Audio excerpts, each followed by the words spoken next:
I just remember like praying for my period to start, like just be like, God, please either give me big boobs or my period by the end of the year. Like I need to be a woman now. Like, and now you're like, please stop. I'm just kind of turn it off. Yeah. Yes. And then when your back starts hurt, you're like, why do I have these boobs? Yeah. No, we're not. I mean, you didn't have that prayer, Ben? No, I did cry every time I masturbated because I felt like I was sinning against God. I felt so guilty. It was so awful. And now I masturbate, and tears of a different sort come down. So. Fly, fly, oh to be a fly. Fly, fly, come and be a fly on the wall. Hello there. Our house is a mess. Come on in. Welcome to Fly on the Wallin podcast, the show where we talk about relationships, talk a little bit about parenting, talk a little bit about sex, and where we record it all for the world to see, not the sex yet. Yeah. We are very, very happy to be here today. I'm your neighborhood friendly black girl, Amber. And I'm Ben. And today we have author, speaker, women's intimacy coach. You've heard her on TEDx. You've seen her on Savage. You've heard her. Both of those are You done? I'm done. You've seen her on TEDx. You've heard her on Savage Lovecast. Please welcome Rena Martine. hello. I love your hair. Oh my gosh, thank you. Is I that love how most people yours. start? Thank you. Well, then there's you. Anyway. We're so excited to have you on today, and we're going to talk a lot about your book. But we would love to talk first a little bit about your background as a former DA in working in sex crimes for like 14 years. Yes. I read the back of the book too. Please tell us how we get all the way from working in sex crimes to teaching women how to be shameless. Yeah. So 14 years as a prosecutor with the LA County DA's office. And that was my dream job. I wasn't like, I'm going to go to law school to be a lawyer. I wanted to prosecute sex crimes. And I was fortunate enough to land my dream job and my dream position pretty early on into my career at the DA's office. Prosecuted sex crimes, child abuse, and domestic violence cases for about a decade.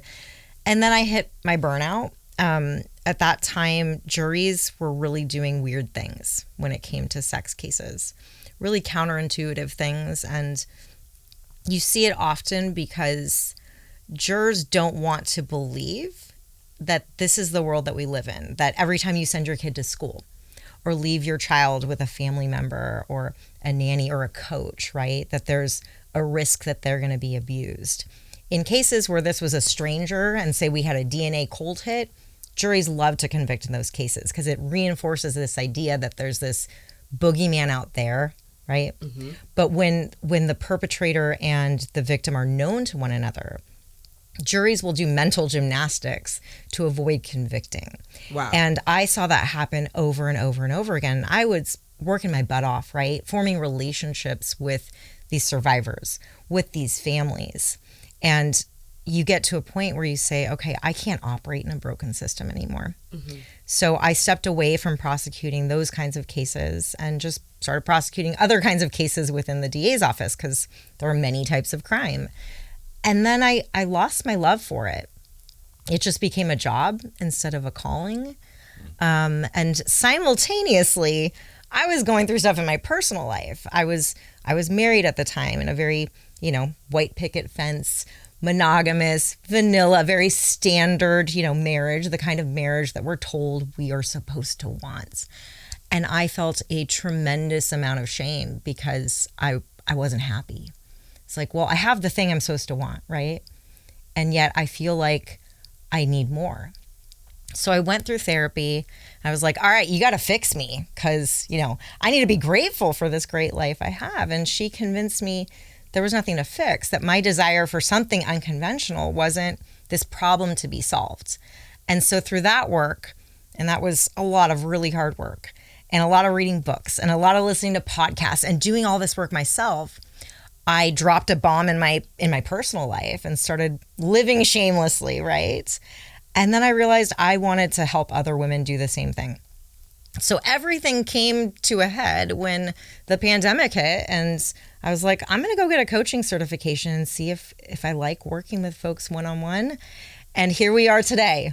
Yeah. I left behind my much more prestigious career as a prosecutor to talk about sex all day now, in a fun way, though, instead of the painful way. Yes. Yeah. What was, I guess, not that this is about them, but what was like your family's response when you're like, I'm not working for the DA anymore. I'm going to teach women how to love having sex. Like, what was that like at the Thanksgiving dinner table? Oh my gosh. So I actually waited until I'd put in my resignation before telling my parents because, parents worry. That's their job. Yep.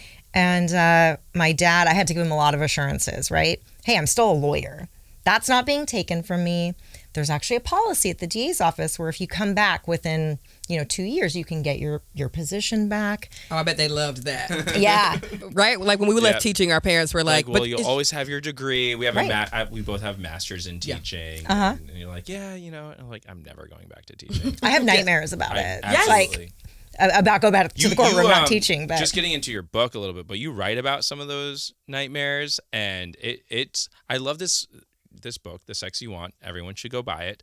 But you write about these instances working for the DA, and you write a little bit about like personal like trauma that you experienced, sexual trauma as a kid, but like the thing that was most traumatic to you had nothing to do with that, right? And it sort of addressed how I think of trauma as being like trauma. It can also be so quiet. And so like not explosive. It's just like little things. And I remember like teaching in like Chicago winters, waking up and just like hoping I would get into a car accident, and like driving to work where I have family members who struggle with drug addiction, like really terrible, explosive, like cops getting called. I'm like, I'm fine with that. It was just going and teaching the next generation was more traumatic for me. Yeah. And I really connected with the personal stories because this book that you write is very much based in like narrative, and much of this book feels like a short story. You know what I mean? Something you hear on NPR. And I was curious, like the structure of that, if that was an intentionality. If you talk a little bit about the structure of the book and the personalness that you bring Sure. to it. I mean, I believe in leading by example. So you've read the book. I spare no detail in that. I mean, a little book literally the forward with the sex worker. I was like, oh, we're jumping right in, baby. Yeah. I mean, the first lines of the book are, I'm about to pay for sex. And if I'm admitting to a crime I'm about to commit because that is technically illegal. And so you think of, okay, how did she go from being a prosecutor to this? But on a bigger scale, I have found in my own journey and the journey that I've walked women through, as a coach and my clients, and even as a sex crimes prosecutor working with survivors, that we tend to feel less alone when we hear from people like us, rather than hearing from the folks with PhDs after their name who are talking down to us from an ivory tower, right? Mm-hmm. Yeah, fuck those people. Well, and I mean, those people, they there's a place, and it's beautiful that I can say, library. Yeah, library, a dark library. Well, there's so many books to read now, and that's cool. Like, but it's like, okay, where do I start? Do I have to read every book about sex, right?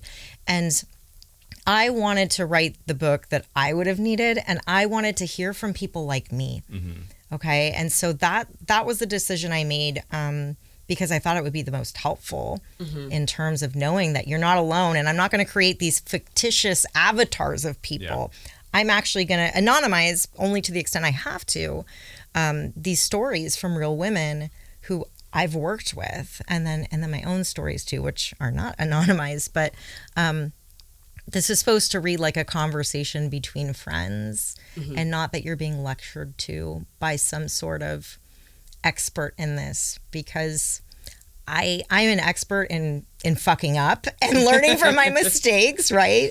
And stumbling, and then coming up with these lessons on the other end. And so I offer these not as proclamations or directives, but hey, I wasted so much time trying to figure this out on my own, and I'm going to help you.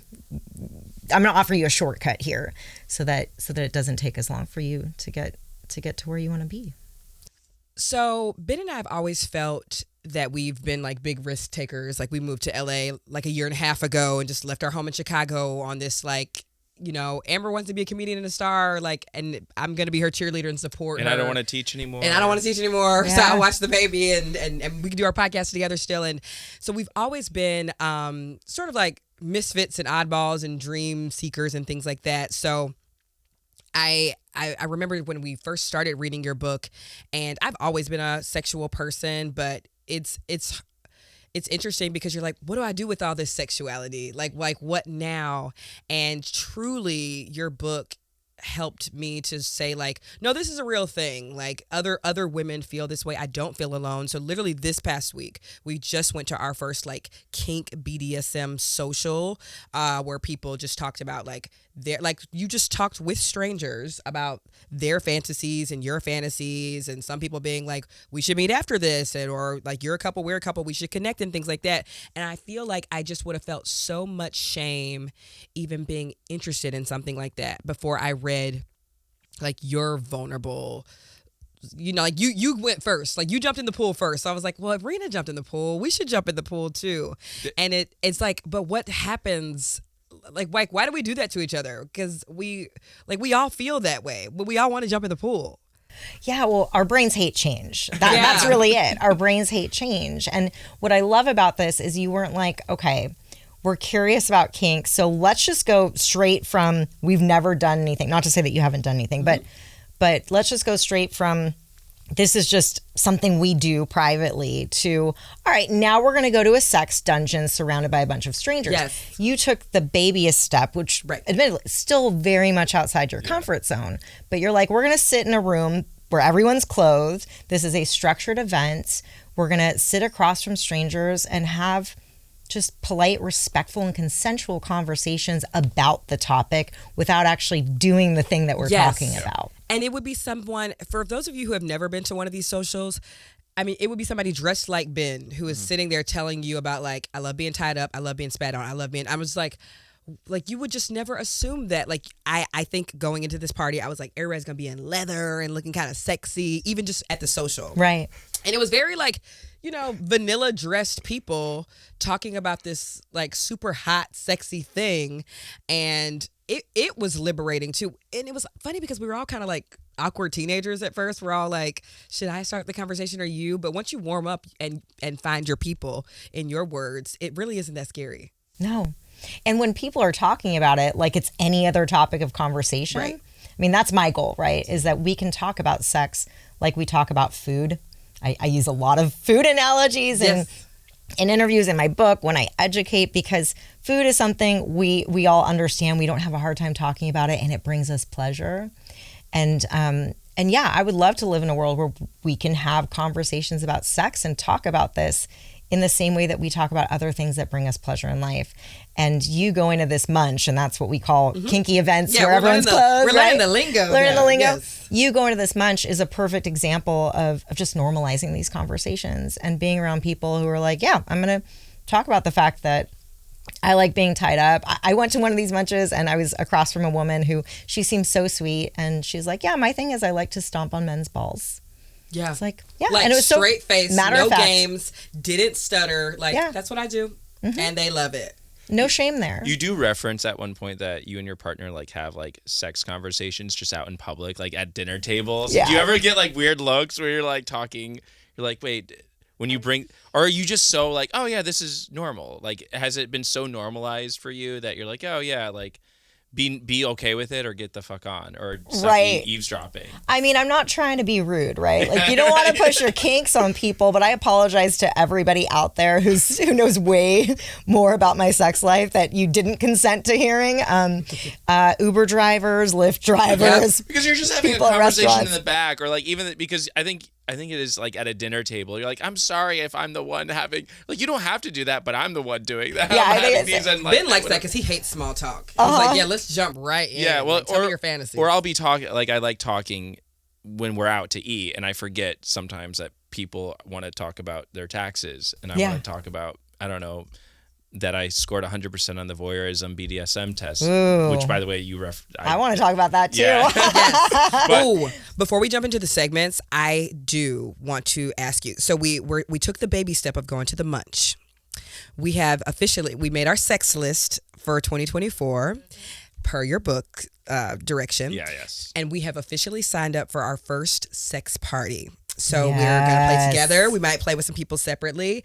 What should we expect? Or we might just watch. I don't know. or we might be scared little babies and just hide in a corner. What should we expect going into our first play party? Okay. Great question. And congratulations. I'm excited, but I'm very scared. Yeah. What should we wear? And anything you got for us? Okay. So what should we wear? That's a great question. And there's different ways to do this. What I normally do is I layer, right?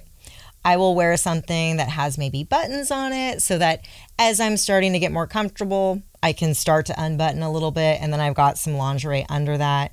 And then maybe you leave it open and you can kind of peek the lingerie, and then eventually the lingerie comes off, or the dress or whatever comes off. And then maybe eventually the lingerie comes off too. That's my approach. Some people who've been going to parties for a while go from like fully clothed and then take it all off, put it in a locker, and they're walking around naked or almost naked. So there's a range. Okay. There is a range. So we will just see people walking around like butt naked there. Perhaps. Gotcha. Because there isn't one standard play party either. But what I can guarantee you is regardless of what kind of party you go to, because some are going to be more kind of artistically focused. There's one I like to go to that is like the Burning Man of play parties, right? Some are going to be more swapping focused, where couples are more swapping with one another. Some are going to be more kink focused, right? And all of those are going to have levels of undress that seem to be the norm there.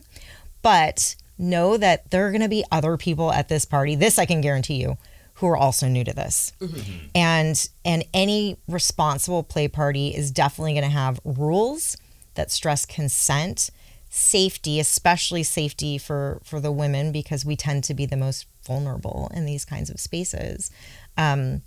No photography. I mean, these are pretty standard for any place you go. And just giving you opportunities to ease your way in. I've been to several different parties where there are games that they do, like these icebreakers, because what you're describing right now, like, oh my gosh, what are we doing here? Yes. That is the common concern. And that is what a responsible party organizer is going to work to address to get you at ease. You two are going to be great. But the first one I ever went to, I went with my partner, and we went in like, okay, we're just going to be wallflowers. That was our intention. Yeah, we're already talking about that. I'm like, I was like, we might just like stand around and watch, you know. Well, fast forward like an hour later, and I'm like, okay, let's get naked and fuck on the huge mattress while everyone watches us. And I don't even know where that came from. Like, who is this guy? Yeah, and that was totally my idea. And he's like, okay, we're doing this. And I talk about that in the book, which ended up being, it was on my list of things. Oh my gosh, after my marriage is over, I want to go to a sex party. And the first one I went to was absolutely terrible. And so I talk about that. They run the gamut. Yeah. But I can't wait to hear about the experience you two have. We will follow up with y'all and things like that. This is going to be good. You have any more questions about the sex party? No. You want to jump right in? That's a hard yes, but we'll probably get there. Yet.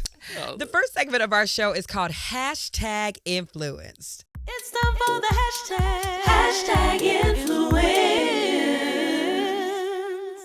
This is the segment of our show where we talk about internet trends and viral things. So we really want today with our guests to talk a little bit about navigating the pleasure community on social media, because there's probably some people we should avoid, or some types of people we should avoid, and some people we should gravitate towards, like Dan Savage Lovecast, things like that. Yeah. I feel like there's a lot of misinformation being spread amongst the sexual wellness community. The sexual wellness community. I'm a yogi, so I've been a part of the wellness community. Yeah. But the sexual wellness community, I'm new, so put me on game. Well, and let me just preface by saying that there are a lot of more spiritually based sex coaches out there. That is the majority from what I've seen, and it's, harness your yoni power, like those types of things, right? You hear me? It's the lawyer in me. I'm like the facts, research, and evidence-based person, and so that's where I come from. What what folks like Dr. Jen Gunter, for example, she's, oh my gosh, adore that woman. She wrote the Vagina Bible. She's written, a ton of stuff. And she takes pride in really pointing out some of the charlatans in the sex world, because there's big money to be made in like, okay, well, why don't you steam your vagina with this? And it's going to help, all these pseudoscientific types of things that can be really, really harmful, and preying on this idea that there's something wrong with us. But then I see, even well-intentioned folks who are like, hey, we want to help you be multi-orgasmic, right?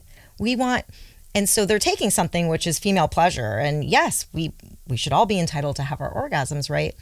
But inadvertently shaming folks who either struggle to reach orgasm to begin with, or like, I kind of just like to have one and then I'm too sensitive and then I'm good, right? And so creating these gold standards, like, okay, well, if you're not multi-orgasmic, then you're not doing it that's right. That's like an immediate red flag. Like anything like that's like, this is how you do it. Yeah. And another one I hear is like, if he, she, or they isn't making you wet, then there's something wrong. And I'm like, that is body shaming at its finest right there. Because, oh yeah, there's this idea like, well, if you're not wet, girl. And we have this notion of arousal non-concordance, which means that sometimes we get lubricated when we're not turned on, and sometimes we're super turned on and we don't get lubricated. And it's only about 15% of the time where our brains and our bodies are actually in sync. And so we see this play out in a couple ways. Like, I've worked with sexual assault survivors who are like, but I lubricated when it happened. Does that mean I liked it? No, it means that your body was trying to protect you in a situation where you could have gotten more injured, and that's how your body responded.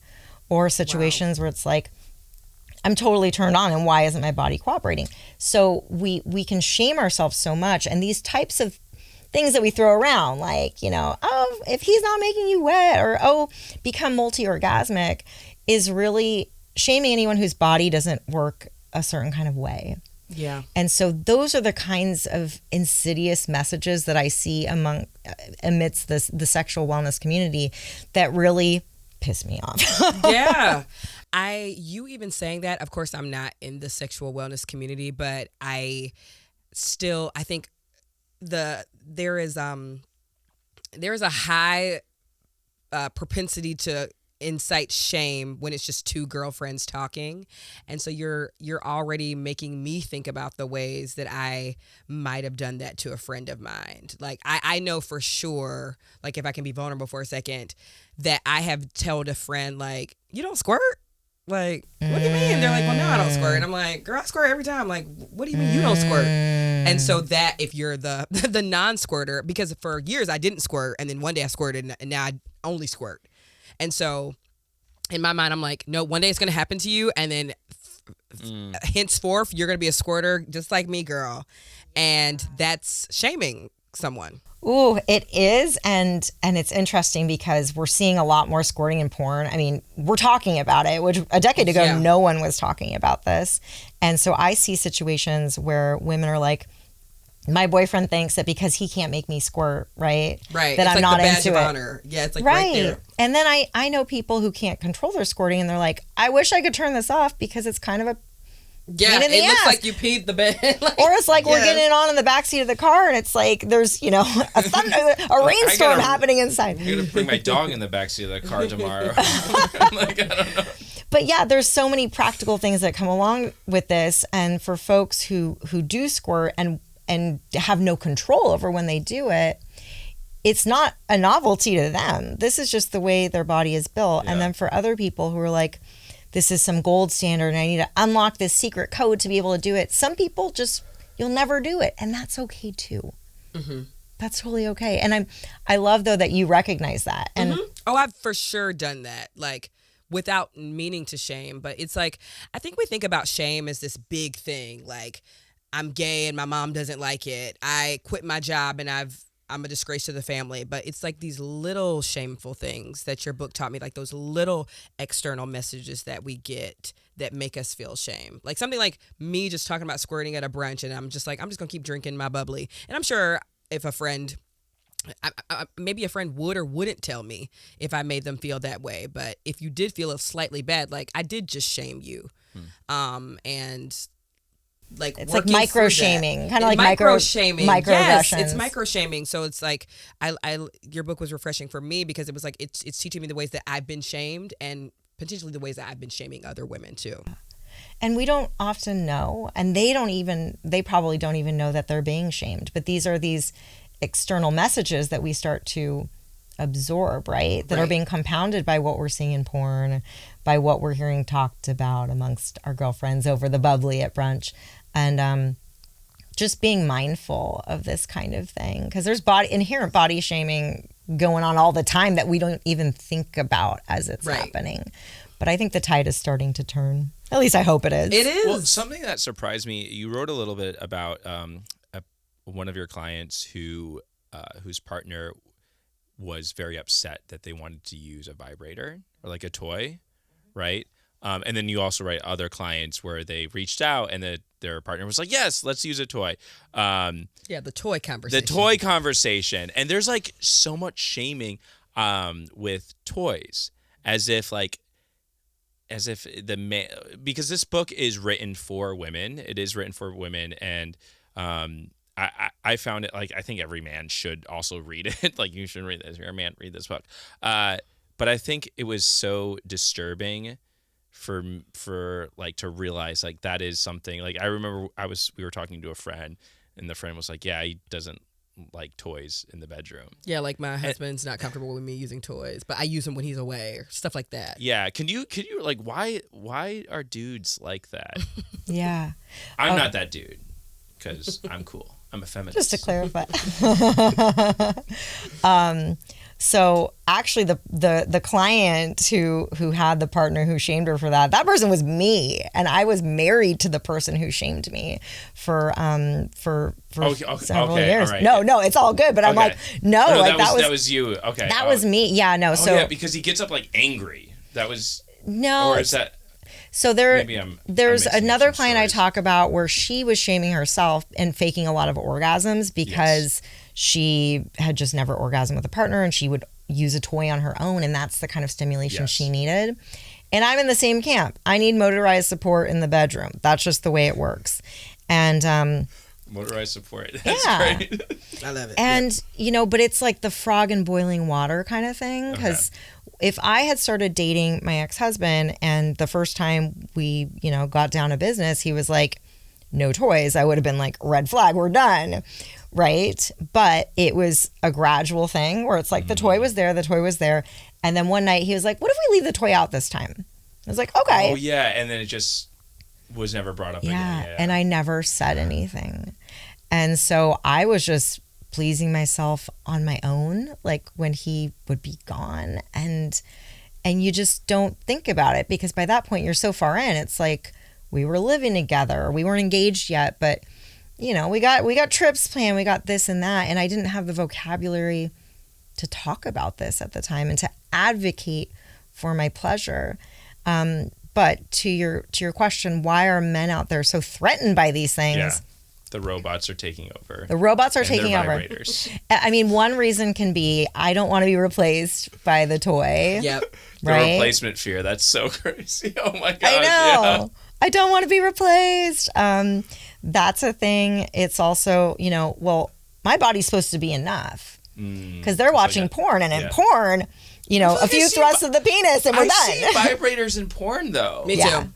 I don't know. Like, I guess that's why I'm confused. Yeah, I don't know.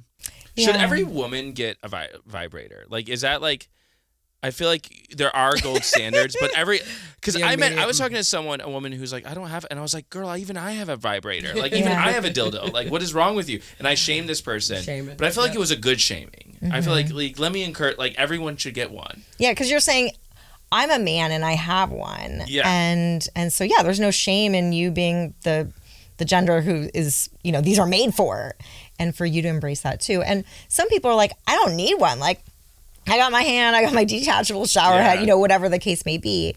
And so I would encourage folks, there's so many sex toys now that are going to give video you games. I know, it's like a variety of sensations you can have. It's like saying, I I like the burgers at this restaurant, so why would I try burgers anywhere else? Yeah. Well, because all the burgers are going to be a little bit different, and that's what makes life good, right? That's how I feel variety. about anime. When people are like, I don't watch anime, I'm like, there's romance anime, there's porn anime, there's fantasy anime, there's all these different kinds of anime. There's, kids anime, or, so just like, you can't disregard the whole genre and the whole sex toys.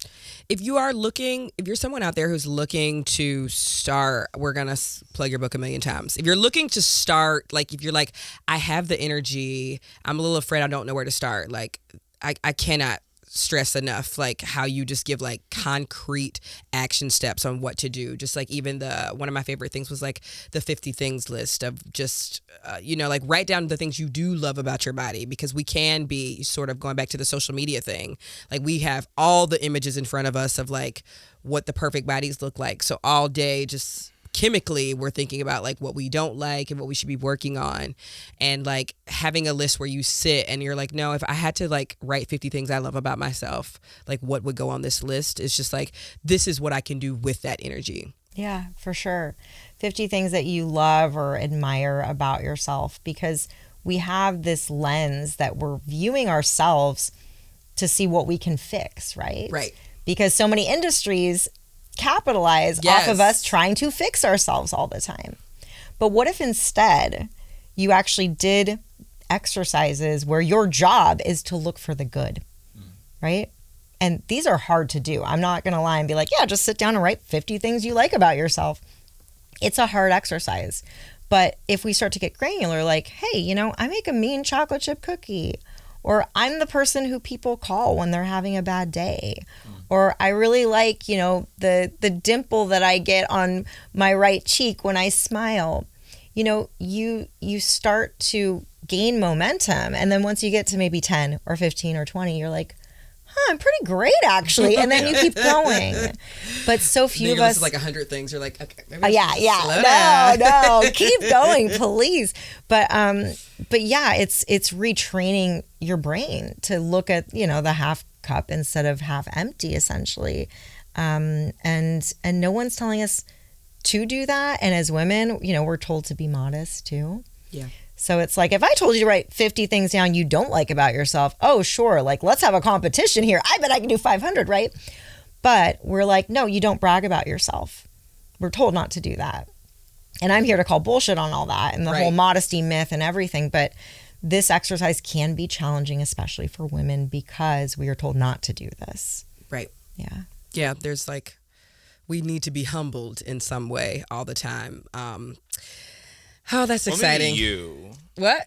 Just kidding. Yeah, maybe I need to be humbled. Maybe just you. Anyway, we're going to get into our next segment. The next segment of our show is called Imperfect Parent. Imperfect parent. So we have a little one, and she'll be 2 in April, and then you are child free. So obviously our sex conversation is right around the corner with her, but how can we as parents, of kids of all ages, how do we start, especially those of us who are raising little girls, how do we start these conversations of loving your body, embracing your sexuality? Because I remember as a young child, like seeing my brother get those conversations about like, when you start feeling the feels, make sure you use your condom. This is how you masturbate, whatever. And there was no kind of education like that for the girls, except for like abstain or you're a hoe. Like if you sit on a man's lap, your period will start. Like Wait, your parents talk weird to your myths. brother about masturbation? My parents never talked to me about masturbation except to not do it. I grew up in very conservative Christian. So your brother was encouraged to masturbate? Yeah, I mean, because like my family, that feels progressive. Yeah, even for well, me. or not so much encouraged. It was very like, I know you're doing this, so this is how you clean up. Or I know you do, like it was. Oh, at least, okay, yeah. It was like an acknowledgement. It's cool that you're doing this. Just if I just my like mother, do your own sheets. Of course, my mother was like, if I keep finding these crunchy socks everywhere, like I'm gonna pay you. So just like do it this way. And especially obviously when he became a teenager, there were very like, make sure you're using the condom, make sure you're whatever. And but they never for daddy's told, little girl, it's like, where are you going? You know what I'm saying? And I'm older than my brother. I'm 2 years older than him. So like, how do we bring some equity to the conversation? Because we are raising a little girl. Yeah. Right. And I mean, for starters, abstinence only sex education does not work. Right. Pregnancy rates in states and counties that don't give comprehensive sex ed and focus only on abstinence are no lower than they are in places where there is comprehensive sex ed. So that's one thing. It doesn't have the desired effect. And if you're shaming your children and making sex and self-pleasure this taboo thing, they're not going to come to you and talk about it. They're not going to ask you how to do it safely, right? I do see a double standard when it comes to the genders and how we're raising the little boys and the little girls. My brothers got high-fived for certain things, and I was like not allowed to have friends over with the door open once my parents found out I had given a blowjob. So, you know, and so we have that, but really, you know, we as little babies, we came into this world very curious about our bodies and loving our bodies. And so naturally, we're going to touch certain parts of our bodies without even knowing, like, this is sexual, this is not. So when you see that starting to happen, I think that's a time for a conversation, which is, this is a part of your body that if you're going to touch it, it's done, you know, in private. This is just how we do it. It's the polite thing to do. And also, no one else is allowed to touch that part of the body. And I'm definitely simplifying a much more nuanced conversation here. I'll give props to Dan Savage, who tells parents of teenagers, like, give your child, especially if you have a child who has a vulva, right? Give your child an Amazon gift card and let them pick out a toy for themselves online, so that they're not stealing your Hitachi or you know what, so that they're not stealing your stuff. God, we have to put away our sex toys because our child just like curious. Oh, yeah, they're just pick it so up like it's a like it's. We're like, toy. well, like yeah.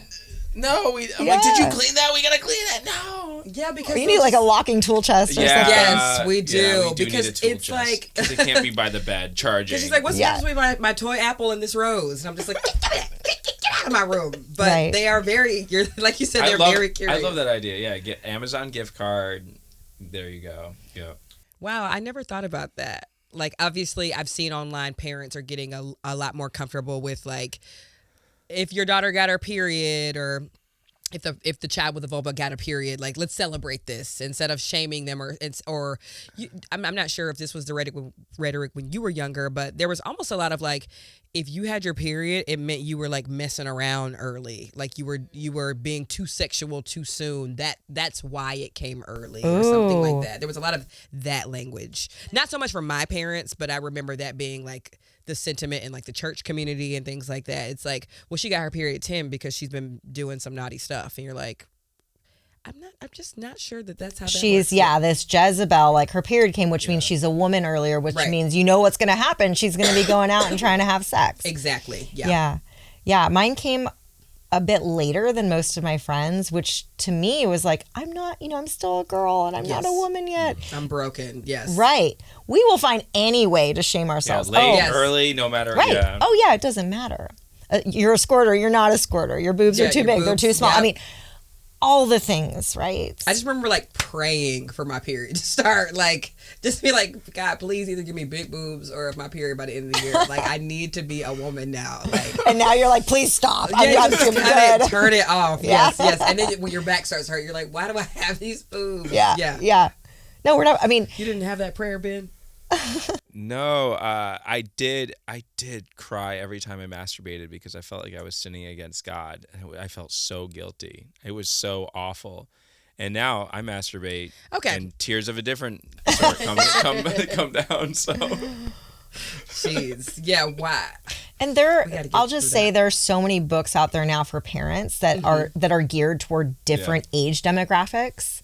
Obviously this is not my area of focus in terms of what's the right thing to say to a 3-year-old versus a 10-year-old. So I don't want to misinform any of the parents out there, but there are people way smarter than me who are experts in this exact thing who have created a ton of books that you can go to and see which one and which format is going to resonate most with your child, regardless of age. Switching gears, but still in the child conversation and the adolescent conversation. In your book, you talked about like your own sexual trauma, and I remember the first time we saw you were speaking at this event, and the minute I just fell completely in love with you was when you were explaining overcoming sexual trauma, like from like from a car accident and the steps that you take with that. Could you sort of like paint that analogy again and just share with us, because I'm sure there are people listening who have gone through that. Yeah. So if with any trauma, a trauma is an event or a series of events, right? It's something happened to you. And so we can't think our way out of it. Unfortunately, we can't talk our way out of healing through trauma. The only way we can do it is by introducing opposite action. For example, car accident. Say you got into a really bad car accident on the freeway. Understandably, the next time you were to sit behind the wheel of a car, your body would probably be like, oh, hell no, this isn't happening. And you might go into a trauma response.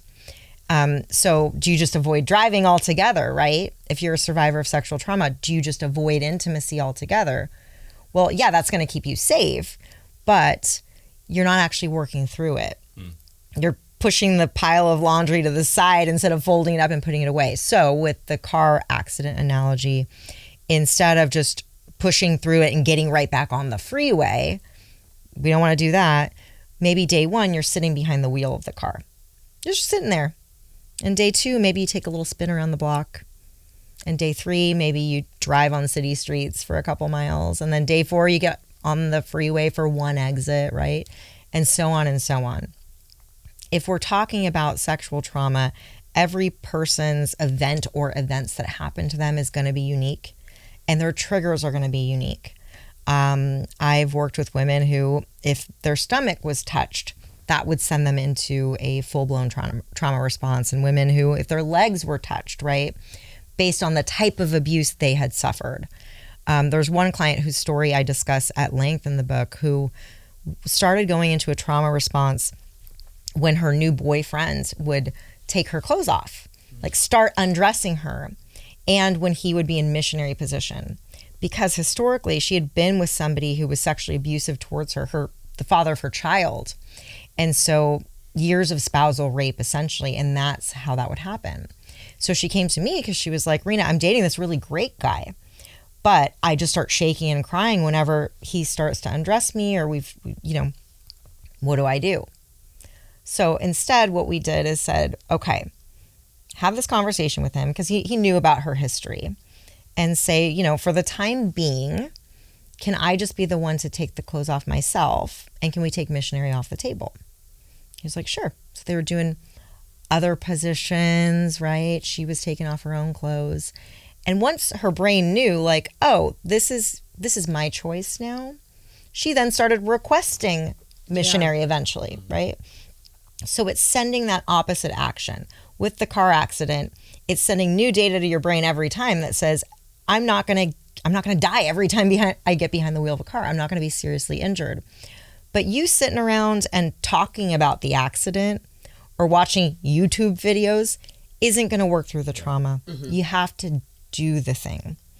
What I advise folks, so if you are being triggered when your stomach is being touched or your legs, your baby step isn't by having somebody else start touching those parts of your body. It's you giving yourself pleasurable touch and starting there and creating those new neural pathways. Because trauma is so unique and there's a way that you have to do this so that you're not re-triggering the event and you're restaging the event. I illustrate by way of example in the book, in the chapter, Give Your Trauma a Home. I talk about, the general kind of what we just discussed, but then I give, okay, here are, a handful of different clients, what their traumatic event was, what their trigger looked like, and how we introduce that opposite action to restage it. I also talk in another chapter about BDSM as a healing modality for trauma, which is a subject that is near and dear to my heart. But you'll see trauma throughout the book, and going back to why I wrote a book like this that is narrative driven. It's because it's helpful to read by example. Because me just saying like baby steps, okay, Reena, what does that mean? It's like, here's a gamut to give you a feel for what I mean when I say baby steps. Right. Like I had a client who couldn't go to the beach because she'd been raped as a teenager on the beach 3 decades ago. She lives here in LA, but she wouldn't go to the beach. And so instead of, just avoiding the beach for the rest of her life, she signed up for surf lessons and started going to the beach. So instead of going on a date to the beach or trying to have sex on the beach, right? She knew she could leave those lessons anytime she wanted. She was in the director's chair. She was in control. So really it's doing the thing that was dangerous, right? But removing the X factor that made it dangerous in the first place. Yeah. And knowing that you can pull the ripcord at any time. Anytime. Yeah, just having that power back just is so, it does restage it.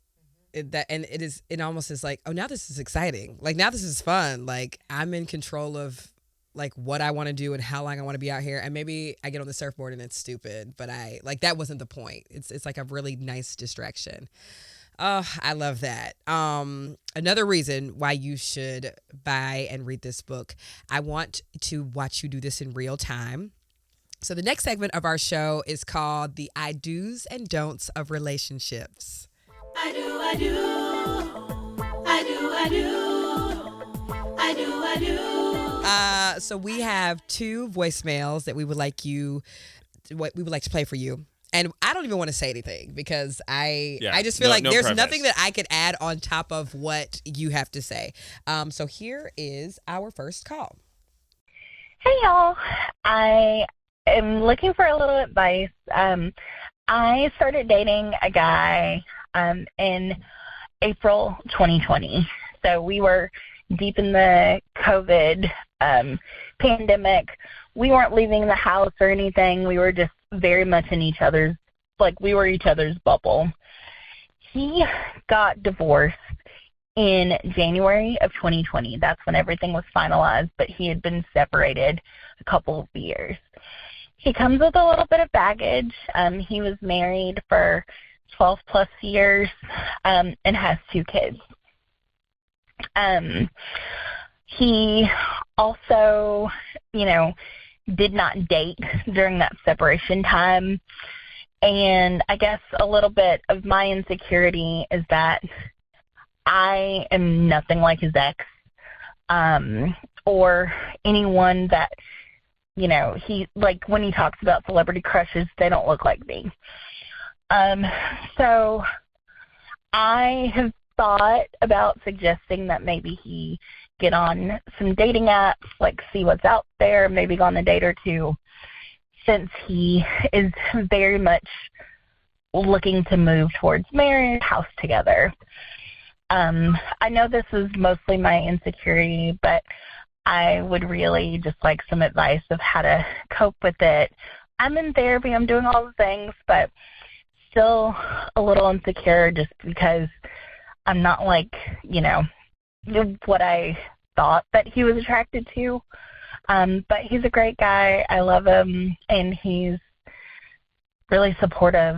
I just, him being divorced before and, all that stuff, it just kind of gives me cause for concern.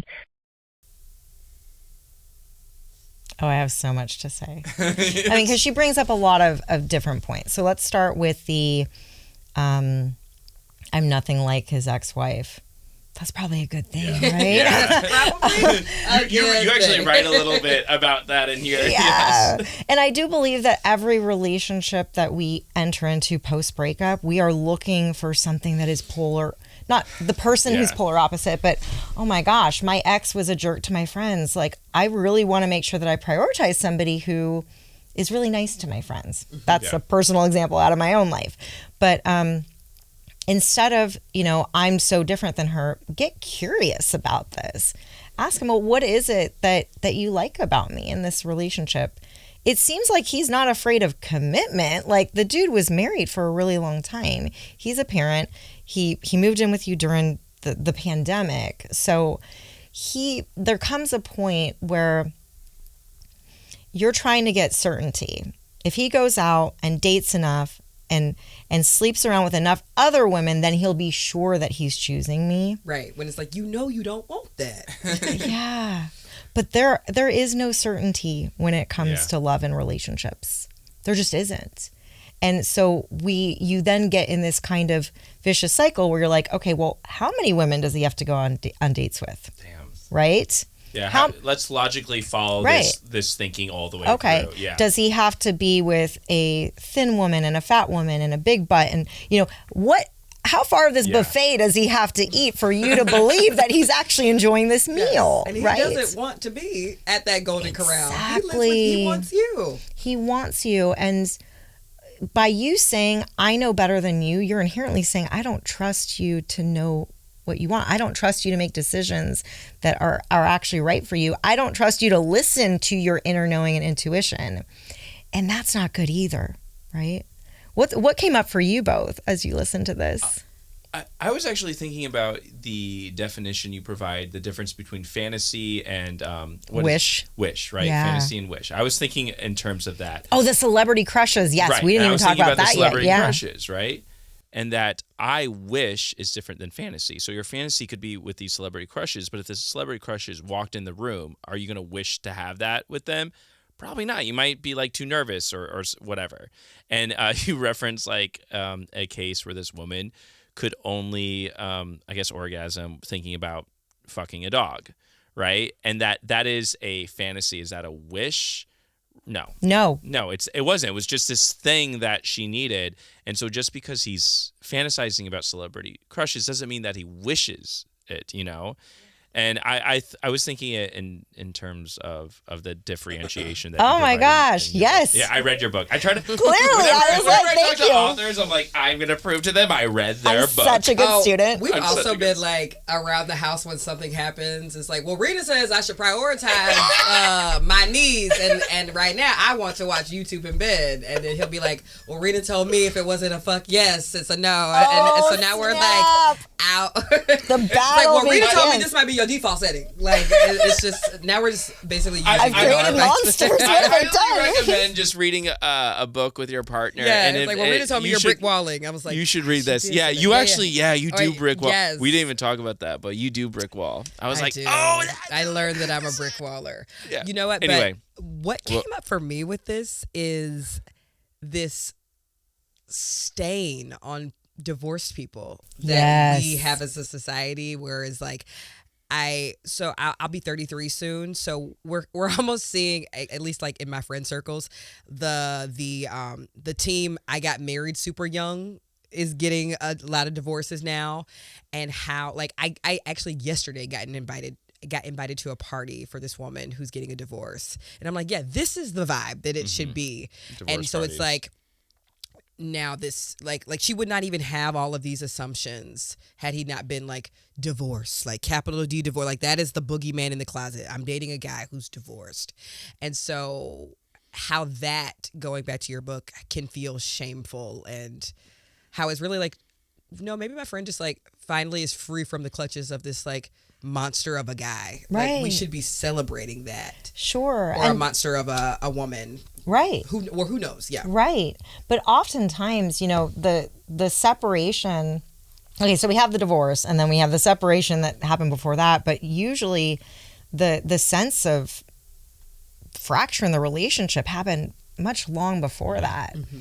So from the time my ex-husband and I stopped living together to when I met my now partner, who I was not looking to meet anyone. It was very quick, but I was like, I don't feel like I've been in a romantic and sexual relationship for years now, right? So there's so many follow-up questions I would have for this person, but getting curious, like going back to the celebrity thing, what is it about her that you find attractive, right? Yeah. Like asking those questions. Curiosity is the antidote to judgment, instead of saying, well, she's a brunette and I am blonde, and therefore he's just lying when he says that he's attracted to me. Maybe it's, I like that she plays these roles where she's kind of like the sweet girl next door, kind of like how you are, right? So it might actually be that it's not a physical thing. it's something else. It could be that, yeah, as a kid, I had a huge crush on this person, and she seems like the younger version of that person, right?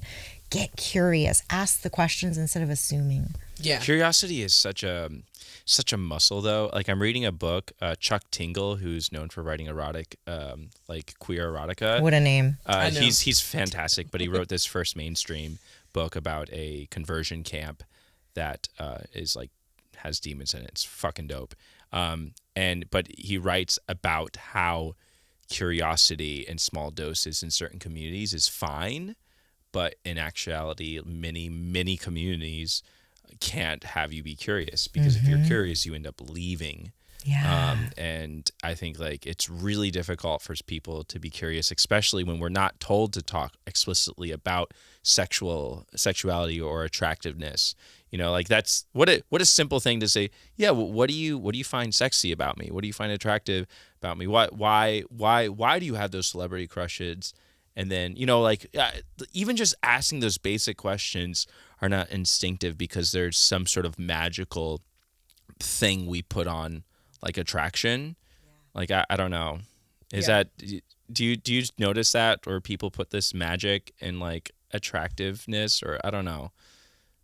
I mean, I think that we are holding our relationships up as the holy grail in terms of valuing ourselves. And I think I quote Esther Perel in the book, because she says, you know, in a, and I'm going to paraphrase here and botch this, but in a day and a time where, you know, everyone can swipe left on you, where getting laid off is kind of the standard, you know, no one has a career for life anymore. Somebody choosing you takes on that much more importance now. Oh yeah. Right? And so if we're talking about why aren't we willing to have these hard conversations, I think for a lot of us it's fear. Yeah. I don't want to know the answer to that, because if I open this Pandora's box, then I may not end up in this relationship anymore, and I'm not chosen, and therefore my value as a human, right, has gone down. Instead of, actually, your relationship is probably going to deepen by virtue of the fact that you can be vulnerable and talk about this stuff. That is a safe container, right? But no one's teaching us how to do this, which is, there's a whole chapter in my book called Talk About It. And I give you like, download this app, buy this card deck, start here. Like, you don't have to figure this out on your own, right? Like, if you're like, I want to learn Spanish, you would maybe download freaking Duolingo. Like, you take a class. You don't have to reinvent the wheel. Like, there are so many tools out there for you to use to start warming up to these conversations, because I'm guessing your parents didn't teach you how to go to a sex party, right? What to wear. Yeah. They didn't do that. They didn't cover that one. Speaking of magic, I would like to play our second voicemail for you, because it made me think about, like, if you could wave a magic wand in your book. So here is your second voicemail. Hey, Amber, just calling to, I don't know, to ask my question, I guess. I just want to say I'm so proud of you guys, Amber. I'm so proud of you. But anyway, this is my question. So right now I'm dealing with a woman who I have 2 kids by, and I feel like, in a way, patriarchal views have forced me to stay with this woman. You know, I was raised in a 2-parent household with both my parents there for me whenever I needed, you know? And so now I'm in a place where, on the one hand, I know I'm not happy, but on the other hand, I feel like, how can I be a man and not be there for my kids? What's your opinion on this? What are your takes on this? Yeah. Thanks for taking my call. So I know you specialize in helping women, but we've got a man who maybe wants to wave a magic wand and see his life differently. Yeah. And so the question becomes, what example do I want to set for my kids? And so what I'm hearing is, well, you know, I want to set the example that in order to be a healthy family, we require 2 parents to be there. And, you know, there are lots of families now where the parents aren't together anymore. And so I work with a lot of women where we go through, what are the messages you got when you were growing up about love, about relationships? And so many of them are like, my parents stayed together way longer than they needed to. Like, I never saw love or affection between them. The first education we get about love, relationships, and sex happens in the home. It's way before we go to school. And so I would advise this caller to do a thought exercise, which is what do I envision a healthy relationship embodying, right? If my kid asked, hey, what is a healthy, loving relationship? Like, I'm curious, like, Dad, tell me, how do I know if I've found one? I want you to go through the exercise and lay out how do you know that this is a healthy, functioning, loving relationship? And then say, all right, is this marriage or relationship I'm in right now with the mother of these children, is this embodying those values? Because whatever values this relationship is embodying is what your kids are learning. Mm-hmm. And it could be that, men have to be martyrs and their happiness, right, doesn't matter, and you have to be the provider and all these things, in the same way that women feel like we have to be martyrs and we have to prioritize our kids' needs, and our needs come last.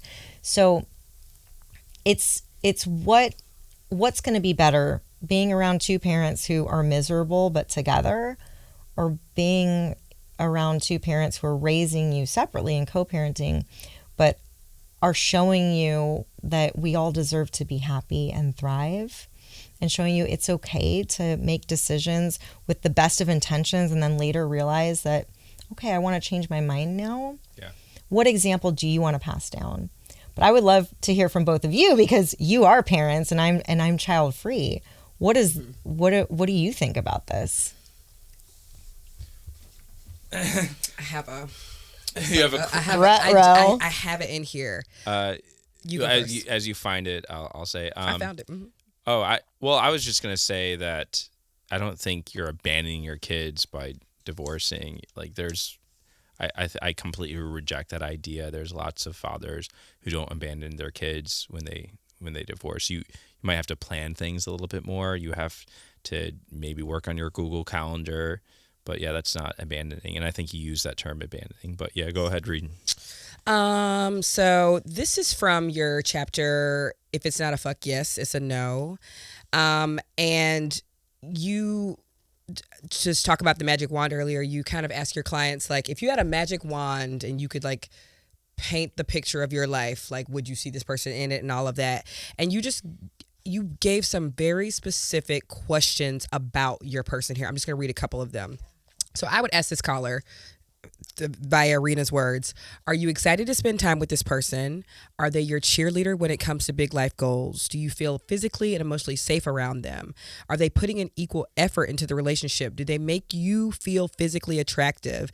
And then you task us to dive deeper, and you said, like, what is the purpose of a relationship? What does a healthy relationship look like? What is romantic love? And you talk about how, like, if you're not there yet, is it realistic for you to get there? Which was my favorite part, because it is so easy to be like, well, if this, obviously not you, you're my biggest cheerleader. I can come home and be like, we're moving to Japan tomorrow. And you're like, let's pack it up. But for people who are like, my person's not my biggest cheerleader, but there is a world that I see them being that. Yes. So I really like that you said, like, is it realistic for them to get there? And so to this caller, I would say, like, is it realistic for you to get to a point with your partner where you can see y'all happy again? And if the answer to that is no, it's like, well, back to you saying, like, if you're not showing your children this, like, very loving environment, because when you're not fooling the kids. Yeah, because days they sense that. They know it. Oh, and a child definitely knows, like, when their mother is in distress and feel like, I'm sure he shows that too, but like, I definitely as a child would pick up on a day that my mother had a hard day with my father as a very young child. Not a hard day, but a big argument. And on days where we're not talking to each other, I can see her even at 2 years old being like, what's up with you two? You're typically grabbing all over her, like, whoa. And sometimes she will say, even as a child, like, come on, mommy, and walk me to her father. Yeah. So I think so cute. Seeing that tension to start, like, we would definitely have to. Yeah. Like, I couldn't let her see that. I'm not saying that this person's a bad person. It's also, like, it's expensive to live. What would two homes even look like? Right. Like, I totally understand there's fully a housing crisis right now. But this really affirmed for me that I'm with the right person. I love I'm not going to cry, but I'm like, he is my biggest cheerleader. Yeah, I was reading do that. I feel was so like, safe with him. Check. I was like, yeah. Like, I'll send her things I like to write, and she'll read them, and she'll be like, this, I laughed, or like, yeah. Yes. Or like anytime I want to like go do like some sort of crazy adventure and like take her hiking or walking somewhere, she's like, I don't want to do it. I'm like, no, she'll but I'll do it She'll for do you. Yeah. And you knew that change from your ex-husband to your new partner where you're like, oh, like I see what, like I'm sure this person is going to get out of this relationship and maybe years later, or maybe be by themselves, but at some point you couple with someone else that is like the antithesis of your partner. You're like, oh, this is what it's supposed to feel. It's like kind of like the first time you orgasm with a partner, you're like, oh, this is what the songs are talking about. Like, what was that other crap I was doing with like Johnny from the bar? Like, this is what they were talking about. Right. And you only know what you know, right? You don't know what you don't know. And I think, another question I would pose to this person or anyone who's out there thinking, should I stay or should I go, right? Who has kids in the picture is, what story do you want your kids to tell when they're asked when they're grown up, what was your childhood like? What was your relationship to your parents like? What was their relationship like? And what story do you think your children would tell based on what they're currently living with? And what would the story look like if done correctly? Not my dad took off and abandoned us, but yeah, my parents weren't happy, but they still, got along. I would spend this much time with dad, this much time with mom. There are ways to not make this a sad story. And to your point, Ben, like, just because you're getting divorced doesn't mean that you're abandoning and becoming, a deadbeat dad. But think about the consequences for them and how they're going to look back on this time later. Chills. Yeah. The last segment of our show is called Shelfie.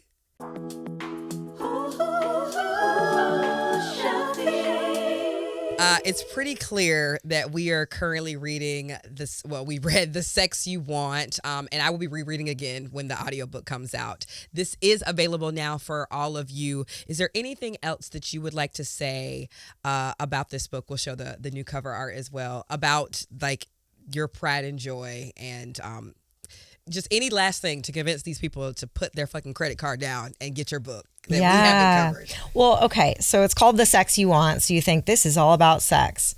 The book's actually broken up into 3 sections. The first is about your mindset and your relationship to yourself. The second is about how you relate to other people. And we don't even get to sex really until part 3.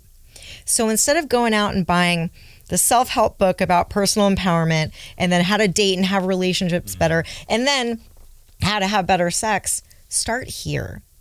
Like, work smarter, not harder. That's kind of my thing, if you can't tell. And so this is going to not solve and heal every single one of your problems, but it'll show you, okay, I want to pull at this string and learn a little bit more about this. And so, yeah, work smarter, not harder. Invest in one book instead of, buying every book on the shelf and having that skyscraper on your nightstand that you're never going to get to, because self-help is just shelf help. Yes. If you don't actually put in the reps. Remember that big book of like women's anatomy that we had? Yeah, we that just we were never. Just like, we read a couple pages of it, but it was too daunting. Like this, I feel like this is so much more. it's like every part of the vagina, and, like, everything, and I'm like, It's too much. But I want who wrote this to share with me like a narrative, and then we can get to a little bit more education, which is why your book is like perfect for that. What other projects are you working on right now? Or anything you want to plug. Yeah. Really nothing else I want to plug right now, because I'm waking and eating and sleeping and dreaming this book, because we're kind of in the moment. It's there's an author I know who's like, I hate it when people say like my book is my baby, but I'm sorry, my book is my baby. Yes. And it's like, I've just had the baby. And don't ask me what I'm thinking about. But they do conceiving that with babies again. Too. Like, you'll be like carrying your newborn. It's like, number 2, is it coming? I'm like, no. I'm still bleeding from number 1. Yes. Yes. And so I honestly, right now, I'm hoping to reach as many people as I can with the book at a affordable price point. And I try not to write the future too much at this point, and I just want to see how everything unfolds. But if folks want to follow along and see what I'm up to, follow me on Instagram or sign up for my newsletter. Sweet. Sweet. Absolutely. We're going to drop Rena's handles right under. You can just like right under her image right there. Reminder to all of you, we have our live podcast show in LA on February 21st at the Lodge Room. Rena is going to be tagged and buy her book. And if you do, please like let me know. Tag me in all of the things. Yeah. And that wraps up our episode of Fly on the Wall and podcast, right, baby? Yes. Thank you so much for joining us. And we will see y'all next week for the show. Bye, y'all. Bye. You know they're from TikTok, cause those laughs keep you coming, cause they're wildin' all the time. Before wild throws a tantrum, listen to our